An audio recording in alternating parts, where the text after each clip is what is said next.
Hi, thanks for joining me. Today I'm going to be going over problem 3 from week 6 of the Michaelmas term Invariants puzzle competition. As always, I'll leave a link in the description below with details of the competition if you want to get involved.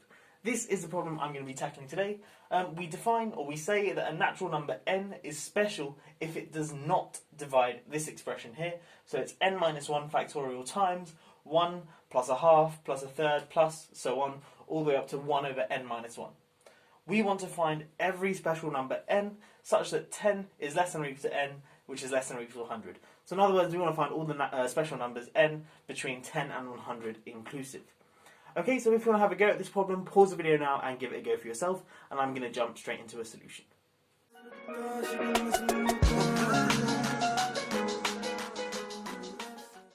Okay, so to solve this problem, I'm going to split n up into different cases. The first case where n is prime, so n equals p for some prime number p.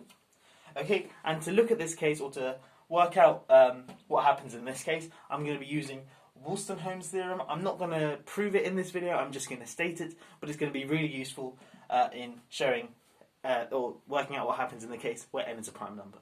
Okay, so the theorem says this: if p is greater than or equal to 5 is a prime number, then the numerator of this expression here, 1 plus a half plus a third plus and so on, plus 1 over p minus 1, then that thing there, the numerator of that expression is divisible by p squared, and in particular, its numerator, no matter what the sort of, if the numerator and the denominator, they're not cancelled down, that's fine. The numerator will always be divisible by p squared. If it is cancelled down, that's also fine. The numerator will still be divisible by p squared. Okay, so we're going to use this theorem. Again, I'm not going to prove it, but I'm just going to use this theorem in the case n equals p. We want to consider p minus 1 factorial times this thing here. Now, this thing here, we know the numerator is divisible by p squared, no matter how I write it. But in fact, I can write this thing here in the form, let me write it here, a over p minus 1 factorial. And the reason for that is each of these denominators, you can see, is some number less than or equal to p minus 1, but in particular it's going to divide p minus 1 factorial, and that's why I can write this thing here as some integer a over p minus 1 factorial. And by the theorem, we know that a divides p squared, but in particular a divides p, so that means that this expression here is divisible by p, and so it's when n is a prime number, it's not a special number because p divides this thing here, because this thing here I can write as a over p minus 1 factorial, p minus 1 factorial, p minus 1 factorial cancel out, so I get that this expression here is just equal to a, where a is some number which is divisible by p squared, but in particular divisible by p, so then that means that this number here is not a special number. Now let's look at some other cases of n. Okay, so the next case we're going to consider is when n equals 2p, where p is a prime number. So n is twice a prime number. Okay, so what we're going to do is write out the expression. So n minus 1 factorial times 1 plus a half plus a third plus so on, all the way up to 1 over n minus 1. This thing here is the same as 2p minus 1 factorial times 1 plus a half plus so on, and then of course in the middle we're going to have a plus 1 over p, and carry on all the way to the last term, which is 1 over 2p minus 1. Okay, now I claim that for any of these fractions here except this middle one, the 1 over p term, when I do that fraction times 2p minus 1 factorial, I get something which is divisible by 2p, and to see that, let's just look at 2p minus 1 factorial over j, where j is not p. Well, this thing here equals 1 times 2 times 3 times ... all the way up to, we're going to have a j in there somewhere, then j plus 1, and then of course we're going to have p in there as well, and so on, all the way up to the last term, which is 2p minus 1, all over j. Now, remember I'm saying that j is not p in this case, so the j here cancels with the j here, and I'm still left with a p on top. So the numerator, or what's left, is certainly divisible by p, but also if I just take the number 2, or perhaps the number 4 or something, any of the even numbers on top, I'm going to get an even number times p, so the top is certainly divisible by 2p. It's 2p times a bunch of integers, so it's certainly divisible by 2p. So 2p minus 1 factorial over j is congruent to 0 mod p. So if I'm to look at this expression here, mod 2p, which is what we want. This is going to be congruent to just the case when we've got p, because all the other terms vanish, mod 2p. Okay, but this thing here, we can do a similar sort of thing. We see that this is 1 times 2 times dot dot dot, all the way up to p in there, times dot dot dot, all the way up to 2p minus 1, divided by p. So the p and p cancel, and what I'm left with is a product of 2p minus 2 integers, but none of those integers are divisible by p. So in particular, the product is not divisible by p. So this thing here is certainly not congruent to 0 mod 2p. Obviously, it's not divisible by p, so certainly it's not divisible by 2p, and therefore this number here, n equals 2p, is a special number, because when I look at this product thing here, I get something which isn't divisible by 2p.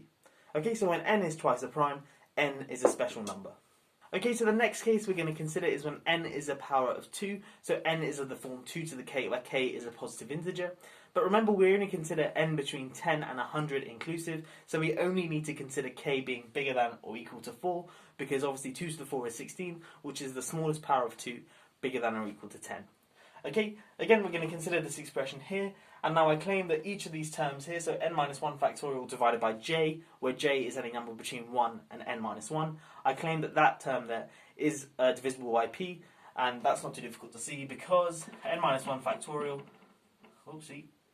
n minus 1 factorial divided by j is going to be 1 times 2 times 3 times dot dot dot times j minus 1 times j plus 1, all the way up to n minus 1.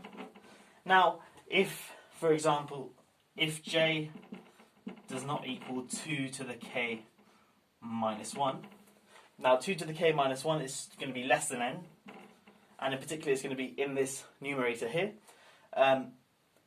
If j does not equal that thing, if j does not equal 2 to the k minus 1, then 2 to the k minus 1 will certainly be in this numerator here, and we'll still have this 2 here, and the 4 as well.